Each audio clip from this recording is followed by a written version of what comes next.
Pretty much every movie, whether amazing or terrible, has mistakes. However, they tend to go more unnoticed in great movies, simply because everyone watching them is so engrossed by what's going on. So, here are 5 mistakes from classic movies that might have snuck under your radar. Let's start with the legendary film Braveheart. The famous Mel Gibson drama has repeatedly been criticized for the abundance of historical inaccuracies. But frankly, there are stupid slip-ups in the picture, such as swords and axes bending like rubber. However, perhaps the most obvious mistake is that the protagonist takes the trouble to ride horseback instead of riding in that car that mysteriously appears in one frame of the film. Did you know that in those days it was fashionable to walk in a cap? In this scene, Mel Gibson gets a sword out of nowhere. Here, he runs with an empty right hand, and in the next frame, he already has a weapon. In the movie Jurassic Park, in a scene where a dinosaur enters the kitchen and children hide from it, there is a very strange and frightening moment. Someone decided to touch the dinosaur's butt.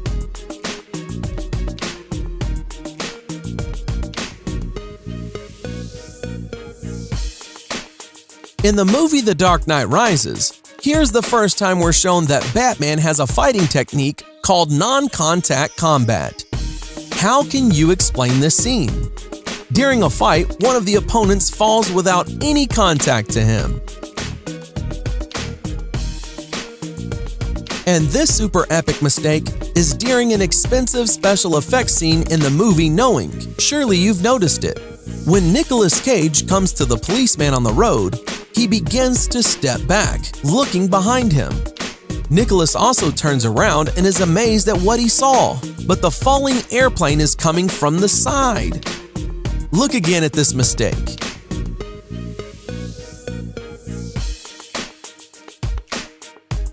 How could they spoil such an expensive scene? Next, we have the movie Gladiator. The movie setting unfolds almost 2,000 years ago. During the Battle of Maximus in the arena, you can see how, in addition to usual spectators, a reporter with a video camera came to see the battle.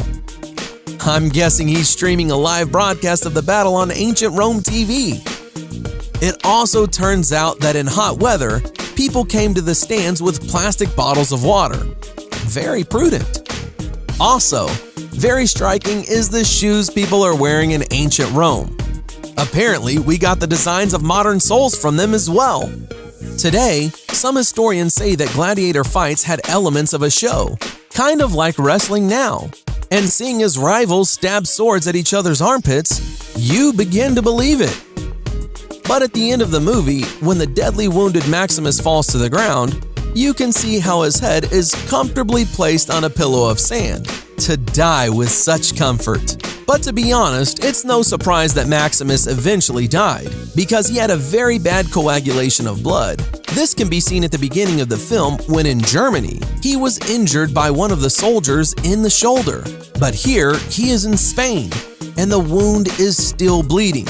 Although to get from Germany to Spain, you must ride at least a month to get there on horseback. And again, hit the enemy's armpit. And poor Maximus at this moment, someone pours on the side with paint. And now the million-dollar question. What is wrong with this mother and son? Who noticed in these frames a stupid mistake? Write in the comments below. And in the aftermath, some more movie mistakes. In the movie Indiana Jones, Raiders of the Lost Ark, the action takes place in the 30s of the last century. Here, Indiana Jones is sitting in the city of Cairo with a monkey, and in the background is a guy in jeans and a t-shirt. Unusual style for Egypt of the 30s.